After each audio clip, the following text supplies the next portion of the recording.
أعوذ بالله من الشيطان اللعين الرجيم بسم الله الرحمن الرحيم الحمد لله نحمده ونستعينه ونستغفره ونستهديه ونعوذ بالله من شرور أنفسنا ومن سيئات أعمالنا من يهدي الله فلا مضل له ومن يضلل فلا هادي له ونشهد أن لا إله إلا الله وحده لا شريك له ونشهد أن محمدًا عبده ورسوله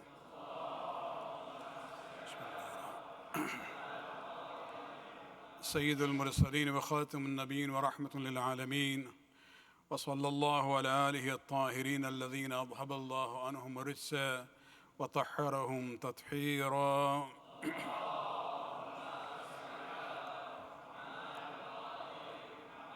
أوصيكم عباد الله ونفسي بتقوى الله. I'd like to begin the first khutbah by reminding ourselves about one of the universal values, or the so-called golden rule, which is accepted by all religions.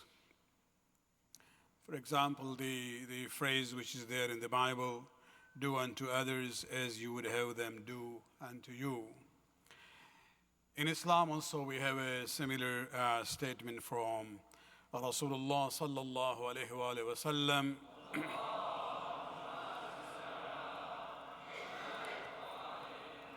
Where he emphasizes the point that if you really want to be a mu'min,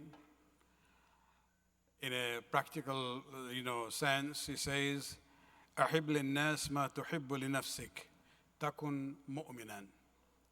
That, love for the people what you love for yourself, and you will become a true believer. The problem is not really the issue of, knowledge, or people not knowing what is right and what is wrong. When it comes to especially the universal values which all religions talk about, the problem is not ignorance. The problem is different elements which take us away as religious communities, from following the teachings that the Anbiya and Mursaleen brought. Whether it is Muslims or Christians or the Jewish people or Hindus or Buddhists, even we would say even the atheists, every segment of the human society, they have certain values, and they know about it. So it's not the issue of ignorance. There was a time where we used to say, well, people are ignorant, let them become educated and know, and things will be okay. No. Even after having full knowledge, there are other barriers which prevents us from acting according to what we know. One is the issue of racism, and the other is the issue of greed. If I use this theme in the context of the political situation at the moment, on one hand, for example, Russia invades Ukraine and occupies some of its areas. Whatever was the motivation, the Western nations got all united in supporting Ukraine and condemning Russia to the full extent. Means even when a country like, whether it's Iran or China, when they provide drones to Russians, which are then used against Ukraine, even those countries and companies are put under sanction. And so that's what we see on the one side. Yet when it comes to Palestine, where Israel has occupied that land for 70 years, nothing is being done. Even when you look at the Oslo Accord, which was signed in 1993, so we're talking about, 30 years. Even after that peace treaty, nothing has happened. Nobody talks about the situation of, Palestinians until things erupt, get out of control, and then, the people's eyes starts opening up, And here we see, the same standard used in Europe is no more applied when it comes to the Middle East. It is purely racism. It is purely greed. I remember when Saddam invaded Kuwait. All the forces got together to free Kuwait from Iraqi occupation. At that time, the former leader of Nepal, Dalai Lama, mentioned something very interesting about it. He said, the difference is that, in Kuwait you have oil, where there we only grow carrots and vegetables. So it's all depends on, economic factors where people decide, okay, we are going to support this cause or not. Even when it comes to the issue of, Middle East, of course, Israel has become the spoiled child of the West. It's only the high number of civilians killed in Gaza which has awakened the consciousness of the ordinary people on the street on a global level. But that also has exposed the racism of the Western governments. When you look at the example of the United States of America, it imposes red lines to Netanyahu again and again and again. He doesn't really care about it. He violates that, and yet, Biden still sends, weapons and military aid to the state of Israel. Since last October, Biden's administration has already sent nearly $18 billion in weapons and other assistance. This is in addition to $4.8 billion in military spending in the Middle East that U.S. has incurred because of the conflict.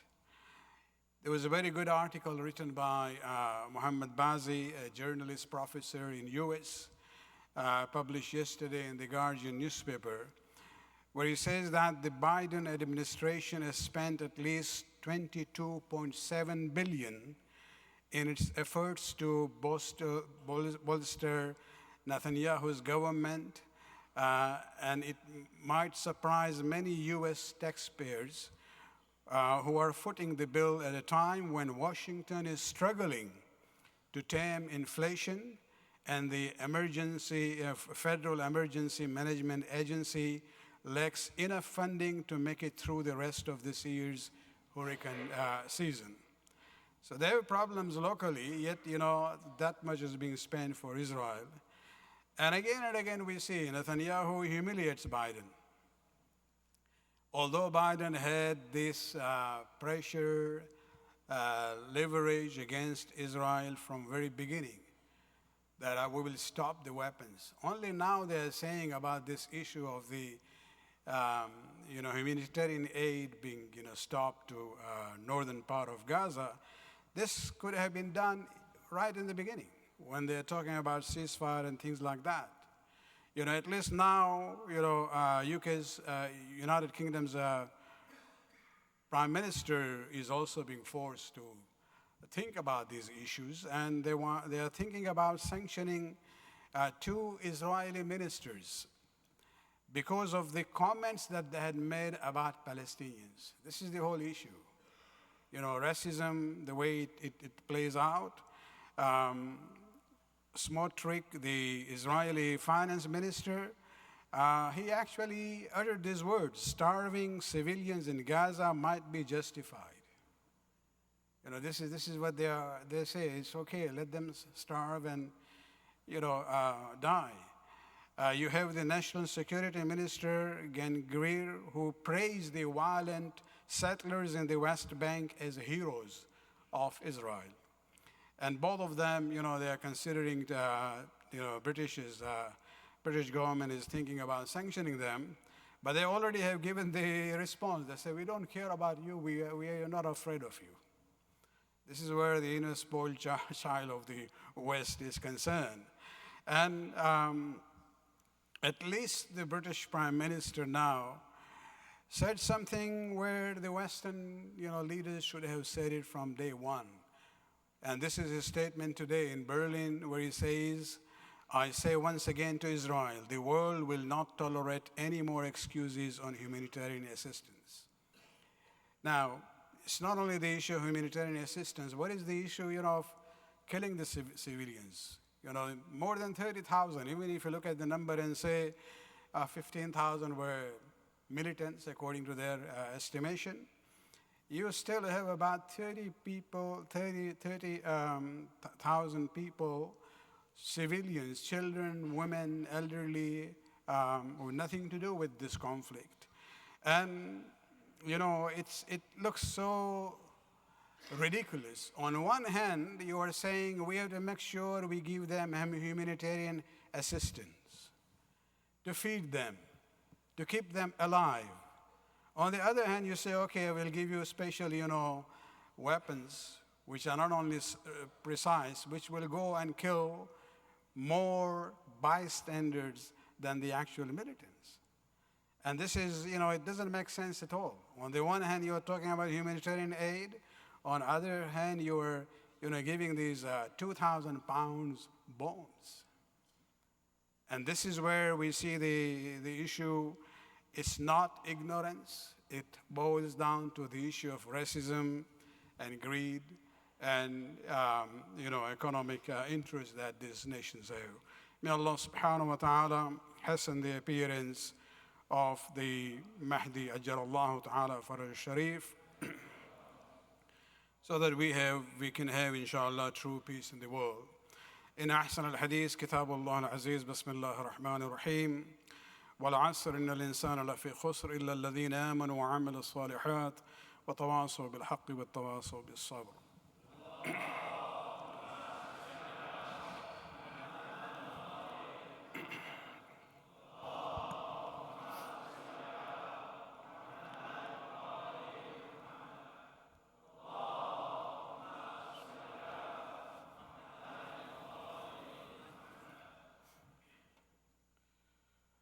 أعوذ بالله من الشيطان اللعين الرجيم بسم الله الرحمن الرحيم الحمد لله الذي لا إله إلا هو الحليم الكريم غافر ذنب وقابل التوبة وهو الغفور الرحيم ونشهد أن لا إله إلا هو العطوف للعباد بجوده والعواد على المذنبين بحلمه ونشهد أن محمدا نبيه وحبيبه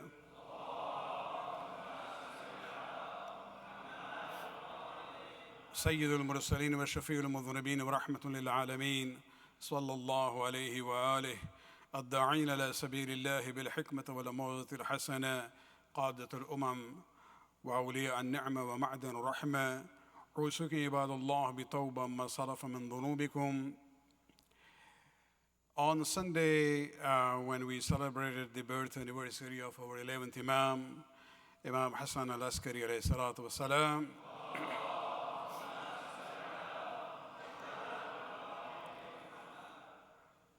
I'll briefly talked about his short, era of imamate, where he was mostly under surveillance or house arrest. And so one of the means by which he would communicate with his followers was through the letters, which were exchanged through the wakala and the naibin of the imam at the time. And I wanted to share some of the main points of a letter that Imam wrote to one of the important scholars of the time, and that is Sheikh Ali bin Hussein bin Babawayh al-Qummi, the father of the famous Sheikh Saduq. So he lived during that, before the Ghaybat and also during the Ghaybat Sughra. Actually, he had asked the present Imam for dua so that he may have righteous and learned, sons. And Imam responded by saying that, I prayed for you and your prayers would be fulfilled. And this is where Sheikh Saduq actually used to say that I take this pride that, I am the result of the dua of Imam Asr Ajjalallahu Ta'ala for Sharif.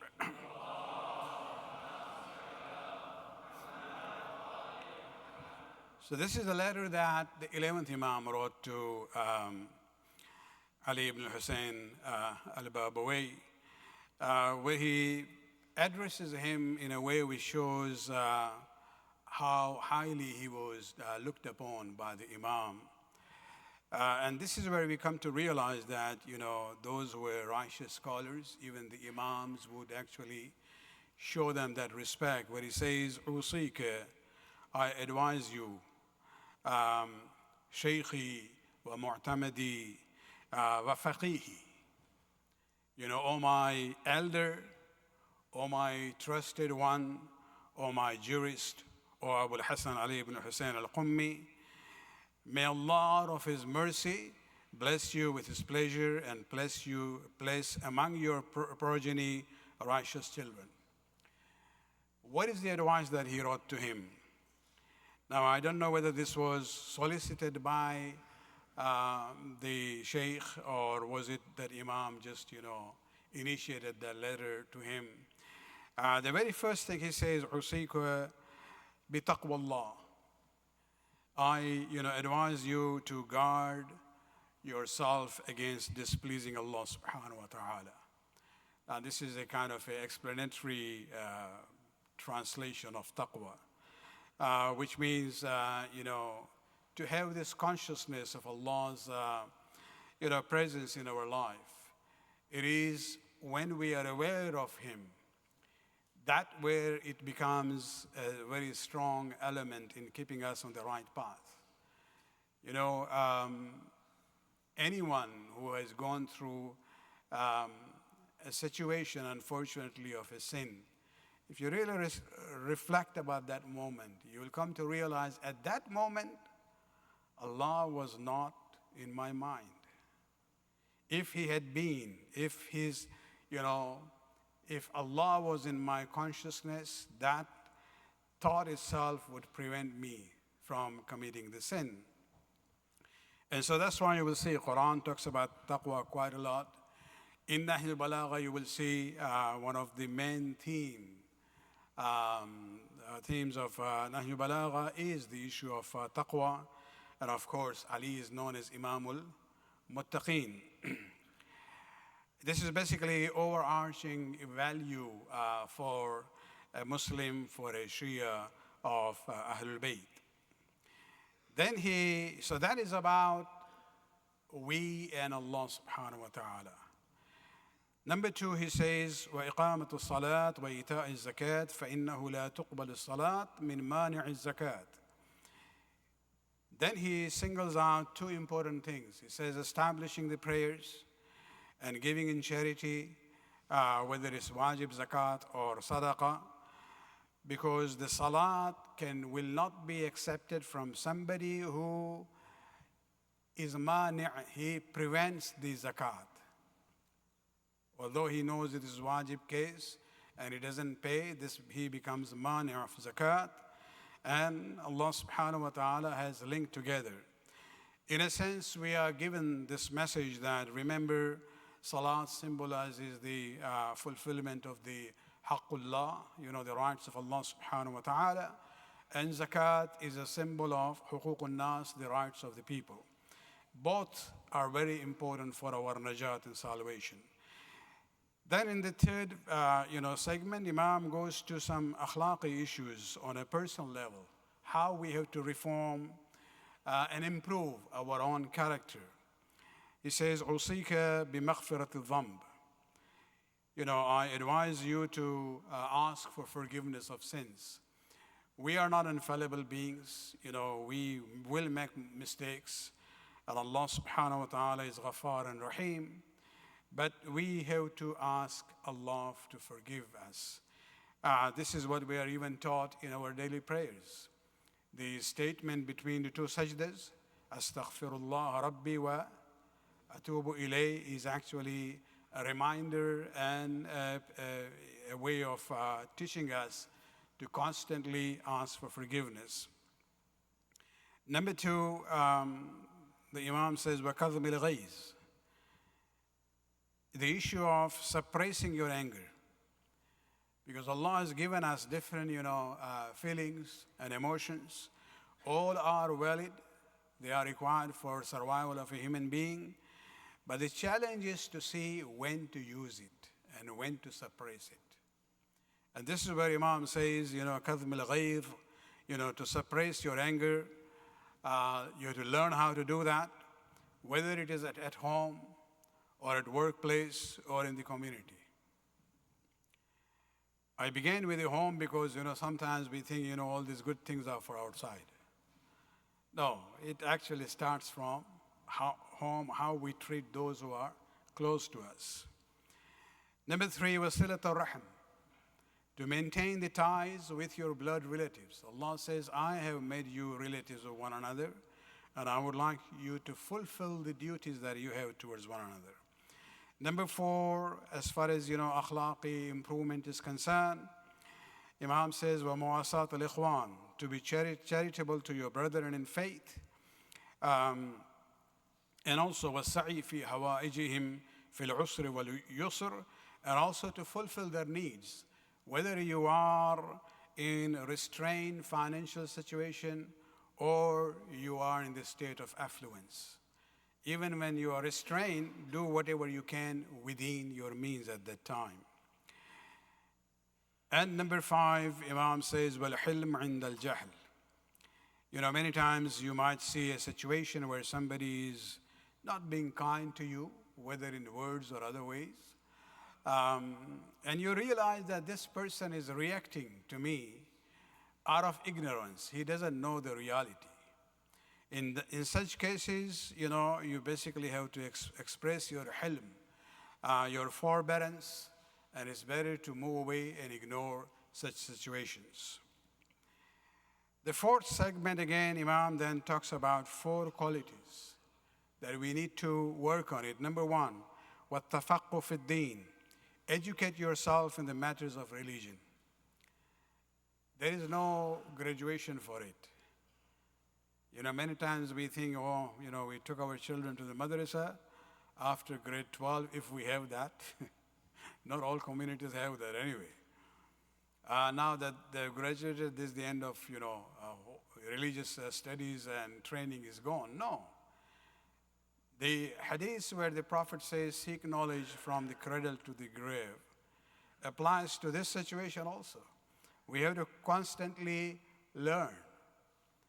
This is where I say that even when you ask me questions, it actually helps me in moving and studying about that issue so I can come to learn about it even more.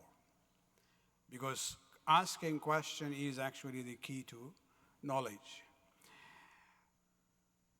And then the 2nd point, Imam says, وَالتَّثَبُّتْ فِي الْأُمُورِ, be steadfast in the matters of your values and your faith. Don't bend with every, wind turning this way or that way. Be a strong, tree, not those, very light, tall grass. The wind is going this way, you turn this way, sometimes this way. This is where we have to realize that you should be, very strongly rooted as far as your faith and values are concerned. وَالتَّعَاهُدْ لِلْقُرْآنِ, be committed to the Quran in your thought as well as in your practice. وَحُسْنُ الْخُلْقِ, and also, work for improving your character so that you can have good akhlaq. And then the 5th segment, Imam singles out a very important social or communal responsibility where he says, وَأْمُرْ بِالْمَعْرُوفِ وَالنَّهِي عَنِ الْمُنْكَرِ وَالْأَمْرِ بِالْمَعْرُوفِ وَالنَّهِي عَنِ الْمُنْكَرِ, bidding good and forbidding evil, whether at home or among the circles of friends or in the community.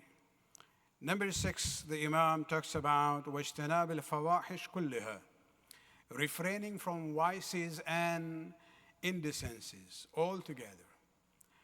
And this is where we are talking about the fawahish in dress, in interaction with one another, or even when we talk with one another, especially from, when we talk about with those who are of opposite gender. There are certain akhlaq that we have to maintain. And this is where, there's not the time to discuss about it, but I talked about it. There are certain situations where Allah subhanahu wa ta'ala doesn't say don't do it. Actually, there are 4 places in the Quran where He says, La taqrabu. Do not even go close to it. One of them is al-fawahish. So you have to refrain from not only the actual act, but even from things which will pull you in that direction. And the seventh point, where Imam ends by emphasizing the importance of Salatul Layl. And this is initially to Shaykh Ali ibn Hussein al-Babawi, where he says, Alayka bi Salatul Layl. I urge you, regarding the Namaz al-Shab or Salatul Layl, the Nawafil which is done. Ideal time is, between midnight and before Fajr. Closer to Fajr would be better. But you can even do it before midnight if you want. The Imam says to Shaykh Ali ibn Hussein that I urge you about Salatul Layl because فَإِنَّ النَّبِي صلى الله عليه وآله وسلم أوصى عليا.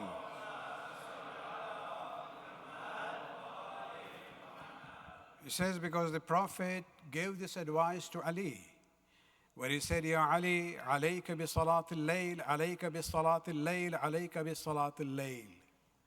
3 times Rasulullah emphasized that too. Amirul Mu'mineen. وَمَنْ اسْتَخَفَّ بِصَلَاةِ اللَّيْلِ فَلَيْسَ مِنَّ. Now I'm not sure whether this is a part of the hadith of Rasulullah or the Imam's statement. Doesn't matter, it's from the Ma'soom, where he says, whoever takes Salatul Layl lightly, فَلَيْسَ مِنَّا. He is not from us. It doesn't mean that he's no more a Shia or no more Isnashari, but the expectation that the Imam has from us is that you should give importance to Salatul Layl. I have talked about it in one of the lectures about how to use Salatul Layl. Because, many people have many qaza prayers. You can actually get up with the niyat of Salatul Layl, but use that time to do your qaza prayers. 2 rakat and then 4 rakat and then 4 rakat again. And then, Maghrib and Isha, you add it in there. So it's not exactly namaz al-shab, but because you got up with that niyat, inshallah, Allah will give you reward for namaz al-shab as well as, fulfilling your qaza. And so there is a way of doing it. Later on, we'll see if we can find the link. You can go and look at it, inshallah. Finally, the final advice that the Imam had, and this is addressing us. The letter was written by the 11th Imam to Ali ibn Hussein al-Babawi al-Qummi, but at the end he says to this Shaykh, فَعْمَلْ بِوَصِيَّتِي. Act on my advice. وَأْمُرْ جَمِيعَ شِيعَتِي بِمَا أَمَرْتُكَ بِهِ حَتَّى يَعْمَلُ بِهِ. And you should talk or command or let all the Shias, my Shias, know what I have asked you to do so that they may also implement and follow it. And of course, at the end, he talks about, the most important issue is, intizarul faraj, to wait for the appearance of the Imam of the time. Ajarallahu ta'ala faraj al-sharif, inshallah.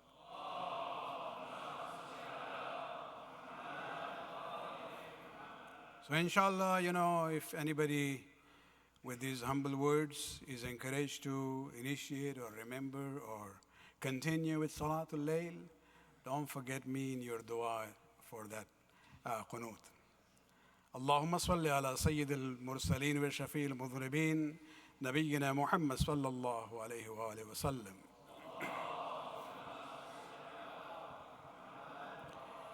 وعلى إمام المتقين وأمير المؤمنين علي بن أبي طالب صلوات الله عليه،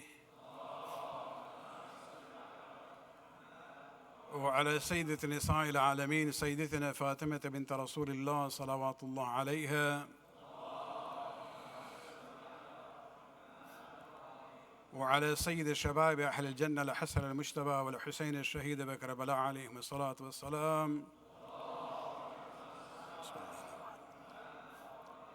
اللهم صل على أئمة المسلمين علي بن الحسين ومحمد بن علي وجعفر بن محمد وموسى بن جعفر وعلي بن موسى ومحمد بن علي وعلي بن محمد والحسن بن علي عليهم الصلاة والسلام. اللهم صل على مولانا الحجة بن الحسن صاحب العصر والزمان، محيا آثار البدء والطغيان، هادي بأمنية الشرك والنفاق، حاسد فر البغي والشقاق، صلوات الله وسلامه عليه وعلى آبائه الكرام ما اتصلت الليالي والأيام. اللهم عجل فرجه وسهل مخرجه، واكحل ناظرنا بنظرة منا إليه، واجعلنا من المستشهدين بين يديه. اللهم اجعلنا ممن يذكر فتنفعه الذكرى. إن الله يأمر بالعدل والإحسان وإيتاء ذي القربى وينهى عن الفحشاء والمنكر والبغي يعظكم لعلكم تذكرون.